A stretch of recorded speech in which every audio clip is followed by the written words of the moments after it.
Welcome to the Grief Bully podcast. I am your host, J.Nicole. Thank you for joining our weekly discussion around grief, mental health, and your overall personal wellness. The Grief Bully podcast will serve as a vehicle to help you navigate life's journey. Be sure to subscribe, review, and share the podcast with anyone in your life that you think it will help. Let's bully grief together. What's up, beautiful people? Welcome back to another episode of the Grief Bully podcast. I am your host, J.Nicole. Today is Monday, December the 14th. We are back in the studio, rocking and rolling, episode 70. I'm certainly looking forward to it today. Before we get into that, definitely go back, check out next week's too.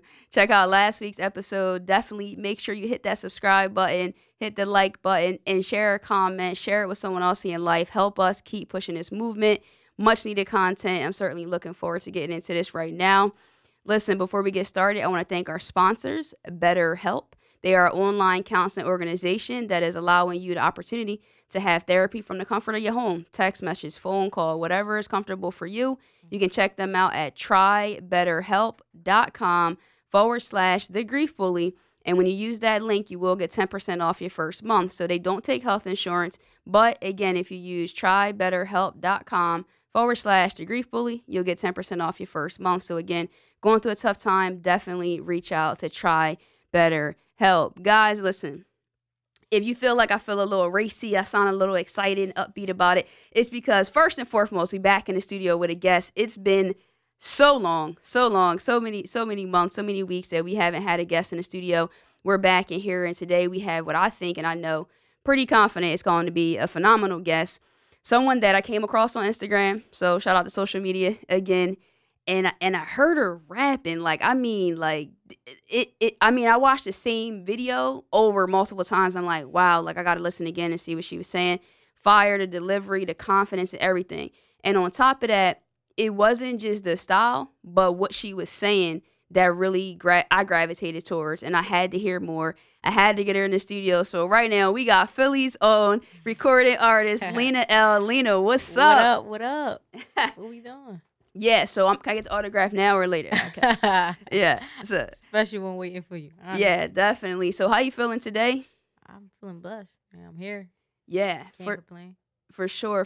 So what I said about hearing the lyrics and all of that, but it was like so raw, I guess, and so genuine. And what we like to do here on the Grief Bully is just have guests that come in and be able to share our grief story. Mm-hmm. I think that I know grief is a big part of a lot of our story.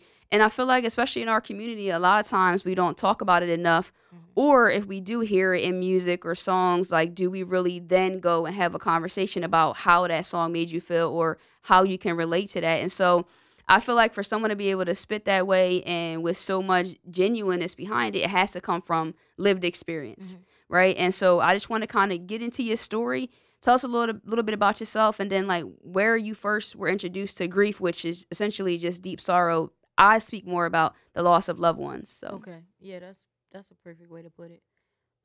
See, for me, all right, well, first of all, hi, I'm Lena. Upcoming artist from Philadelphia. So early on, I lost my mom when I was 2 years old. She was murdered. I didn't deal with that obviously at 2 years old, but as the years went on, I think I probably was in the 4th grade is when I started acting out of school, because it was like something missing there. I was in pain and I didn't even know as a kid. So, and to be honest, I still didn't know. I just realized it in high school that was the case, but I didn't know why I was acting out. I didn't know. I just knew it was something missing that I needed, and I was crying out for help as a kid in elementary school. And I think that us not recognizing it will hurt us in the long run, Yeah, definitely. And I think I feel bad for kids who lose people, if you young and you lose your grandma, somebody that was dearest to you, you gotta wait till you get older to understand it and then deal with it. But I think that's worse because you young and you lost and you confused. You're not really sure what's going on with you or why you acting out, and then you get older and be like, now I look at it, dang, if I had my grandma, or now that I think about it, if I had my mom, things would be 100% different. But saying all that to say, around 17 years old, I feel all right, yeah, that's what it was.